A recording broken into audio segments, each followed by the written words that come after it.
I'm Emma, and for a long time, my own family looked at me like I was a thief. When Grandpa's money went missing, no one asked how I felt. No one asked where I was or what I knew. They had already decided. Whispers turned into accusations, and accusations turned into cold stares at family dinners. People I grew up trusting suddenly spoke to me with caution, like I was someone dangerous. The worst part wasn't the money, it was realizing how quickly love can turn into doubt. Grandpa was different. He always was. He never raised his voice, never rushed to judge. When I was younger, he used to say that character is what remains when no one is watching. I held on to that, even when everyone else seemed to forget it. But after he passed, his silence felt heavier than any accusation. I couldn't defend myself with his words anymore. Or so I thought, on what would have been his 80th birthday. We gathered to remember him. Someone suggested playing the old birthday video we recorded years ago. I almost didn't watch. It hurt too much. But when the screen lit up, everything changed. There he was, smiling, calm, unmistakably clear. He talked about his life, his choices, and the money he had set aside. He explained exactly what he had done with it, and why. He even mentioned me, not as a thief, but as someone he trusted more than anyone. The room went silent. The same people who accused me couldn't look up. That video didn't just clear my name. It exposed the truth about how easily people choose blame over understanding. Grandpa had protected me without even knowing I'd need it one day. His words traveled through time to stand up for me when no one else would. I didn't feel victory in that moment. I felt peace. Because the truth didn't need me to shout. It spoke for itself. And sometimes justice doesn't come from fighting back. Sometimes it comes from pressing play and letting the truth finally be heard. I still remember the day my world seemed to collapse. It wasn't a natural disaster or some unavoidable accident. It was much closer, much more personal. It was my own family pointing fingers at me, saying I had stolen from Grandpa. I could feel the weight of their words pressing down on me, heavier than I had ever imagined anyone's judgment could be. At first, I thought it was just anger and shock talking, that maybe people just needed time to process the loss of Grandpa's belongings. But soon it became clear that it was more than that. It wasn't just disappointment or concern. They truly believed I had taken something that belonged to him. Every whispered conversation, every sideways glance, every hesitation before someone spoke my name confirmed that the doubt had taken root, and nothing I could say or do seemed to matter. I was accused in the very place that was supposed to be a sanctuary, the home where I grew up surrounded by the people who were meant to love and support me unconditionally. And suddenly, that home felt cold, alien, and unwelcoming. I couldn't understand how quickly people I trusted could assume the worst about me, as if my entire character could be erased by a single assumption.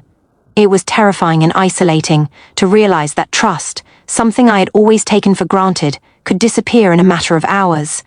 The accusations didn't come in the form of a conversation or a question. They came in statements, glances, and a quiet, pervasive judgment that clung to me like a shadow.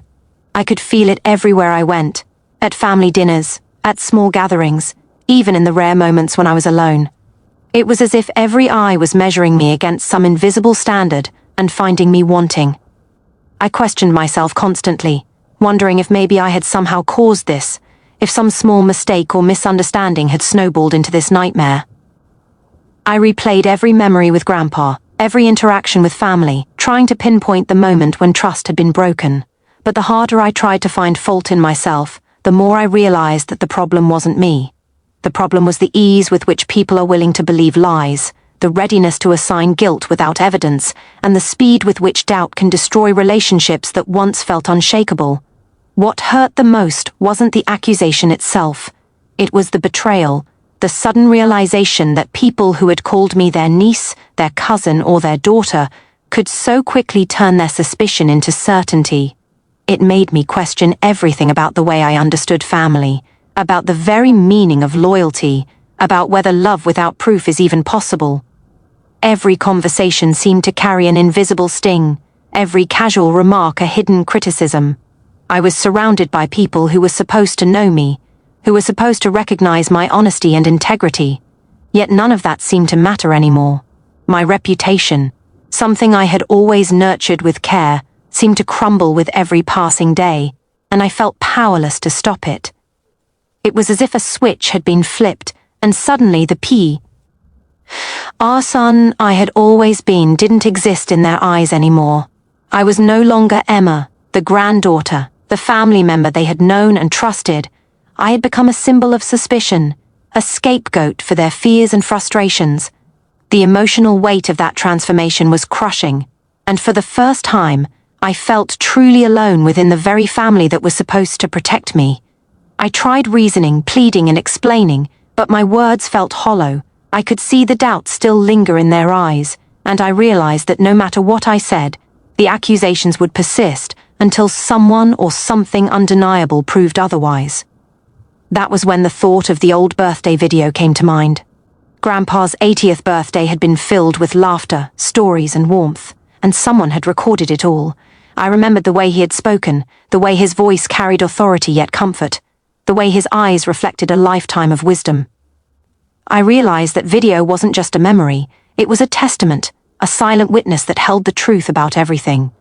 I held on to that thought, even when my heart was breaking under the weight of false accusations. Grandpa and I always had a connection that felt unbreakable, a bond that went beyond words, beyond gifts, beyond the ordinary gestures of family life.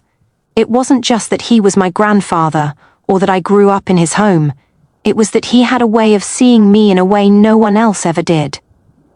From the earliest memories I have, he treated me with respect and expectation, never underestimating me, never treating me like a child simply because of my age. He believed in honesty not just as a principle to teach but as a way to live, and that shaped everything between us. I learned from him that telling the truth wasn't always easy, but it was always necessary, and I learned that being honest meant standing by your values, even when the world seemed to be against you. Our conversations weren't just about life lessons, they were about trust, about understanding, about the subtle ways people reveal who they are when they think no one is watching. And I think that's why our bond felt so strong. It was built not on fear, not on obligation, but on a mutual respect for who each of us truly was. He would always tell me stories about his life, about mistakes he had made, and the lessons he had learned from them. He never pretended to be perfect, and he never demanded perfection from me either. Instead, he emphasized that integrity was more important than appearances, that being honest with yourself and others was worth more than any temporary comfort a lie could bring. I carried those lessons into my daily life, into my friendships, my school, and my interactions with family. But more than anything, I carried them into my relationship with him. When I felt lost, he reminded me that truth was a compass that never failed. When I felt pressured by others to conform or hide what I truly felt, he reminded me that being honest, even when it hurt, was always the right path. That's the kind of bond that can't be broken by simple misunderstandings or false accusations, because it is rooted in the deepest layers of trust and shared experience. When the accusations started, when my family turned against me over Grandpa's money, it was that bond that gave me strength. I knew that he had seen me, really seen me, and that he understood my heart. No one could take that away, no matter how loud the whispers were or how many people pointed fingers. I clung to those memories of his gentle guidance, of the quiet moments we shared when no one else was around, of the way he believed in me even when the world seemed to doubt me. It wasn't arrogance or pride, it was the comfort of knowing that someone had witnessed my true self and had trusted me completely.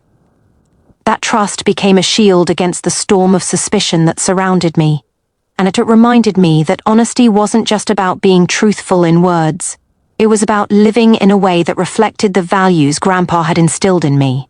Every decision I made, every conversation I had, I tried to live up to that standard, because I owed it to him and to the bond we shared.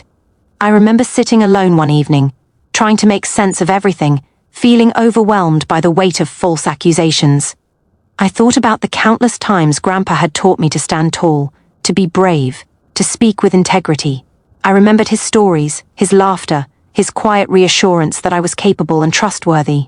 And I realized that the bond we had formed over the years wasn't just a memory. It was alive inside me, guiding me even when he wasn't physically present. It reminded me that honesty is more than a value, it is a lifeline.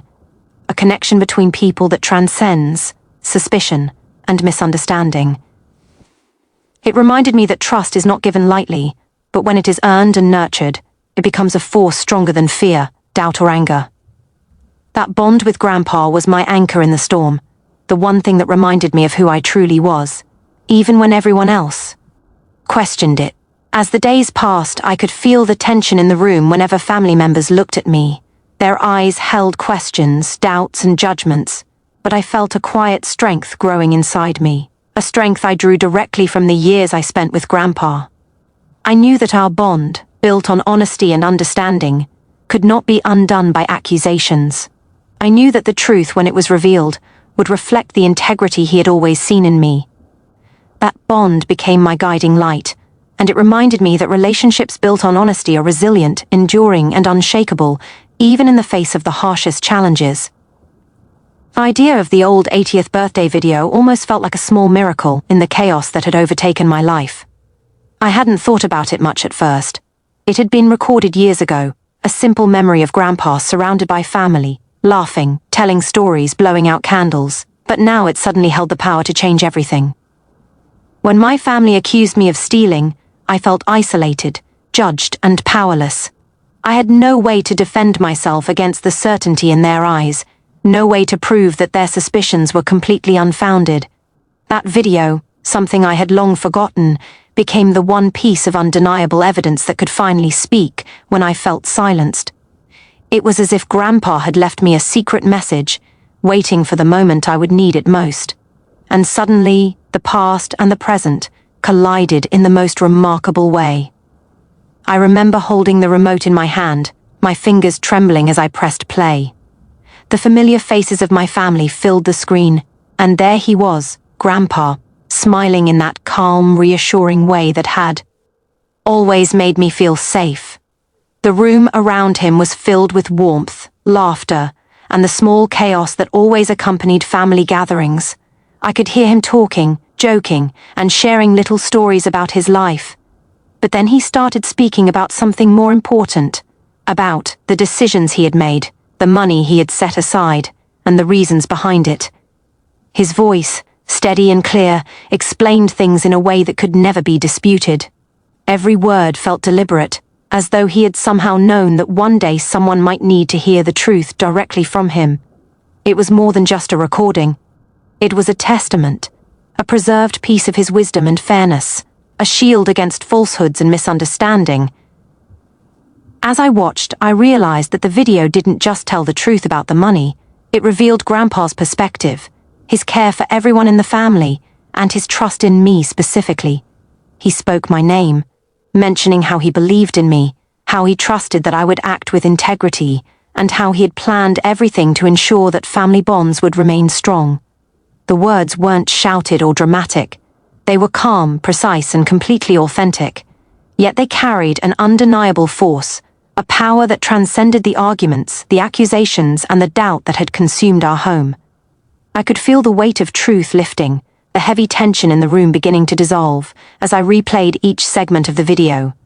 The very people who had accused me began to realize the mistake they had made, and for the first time, I felt a strange mixture of relief and awe.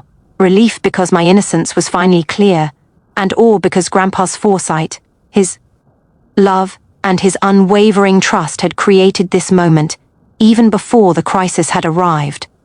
Watching that video, I understood something profound. Truth doesn't always need to be demanded. Sometimes it patiently waits to be discovered. Grandpa's words carried authority, not because they were loud or forceful, but because they came from a place of deep honesty and love. They exposed the misunderstandings and the assumptions my family had made and reminded everyone that appearances can be deceiving.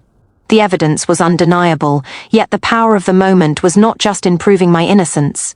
It was in witnessing Grandpa's wisdom preserved in time, a hidden truth that bridged the gap between past and present, between doubt and certainty, and between accusation and understanding.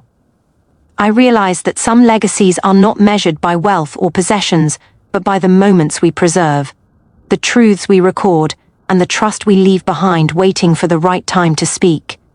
The moment the truth finally came out was unlike anything I had imagined.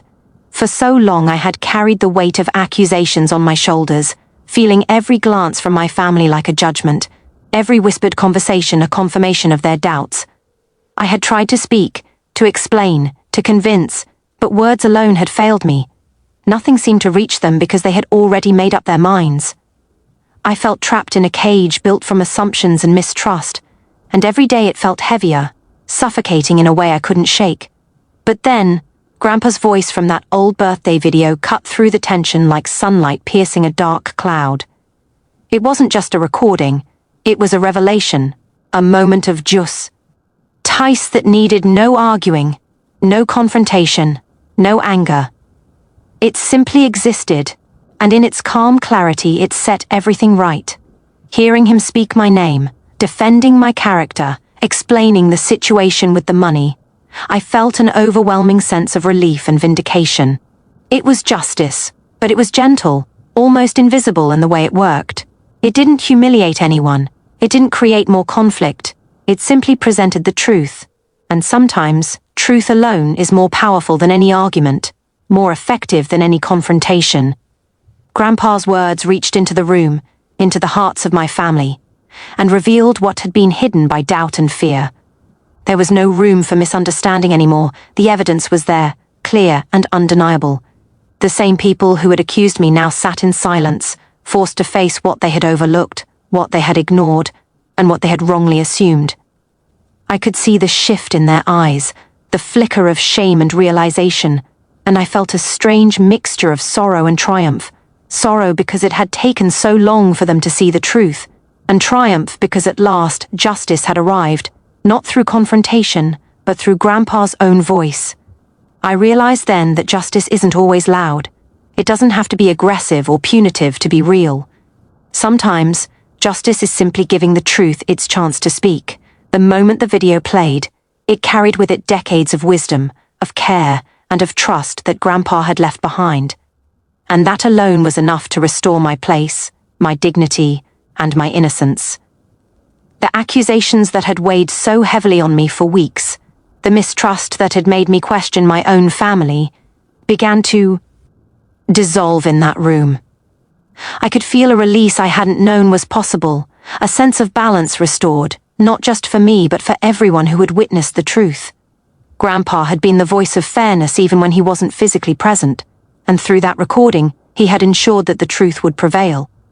It was humbling to realize that the power of words, spoken with sincerity and foresight, could accomplish what months of debate could not. His voice didn't just defend me, it reminded my family of who we were, of the values he had tried to instill, and of the importance of patience, understanding, and trust. It revealed the danger of assumptions and the harm caused when doubt overshadows love. I felt gratitude beyond measure, not just for my vindication, but for the gift of his wisdom preserved in time, guiding us when we needed it most. That moment, that simple video, turned everything around. It gave me my name back, restored faith in the bond I shared with Grandpa, and reminded everyone that truth, no matter how long it waits, will always find its way to light. Justice had arrived in its quietest, most profound form, carried on the words of the man I had loved and trusted my entire life. And in that moment, I knew that some truths are too strong to ever be denied, no matter how powerful the doubt around them.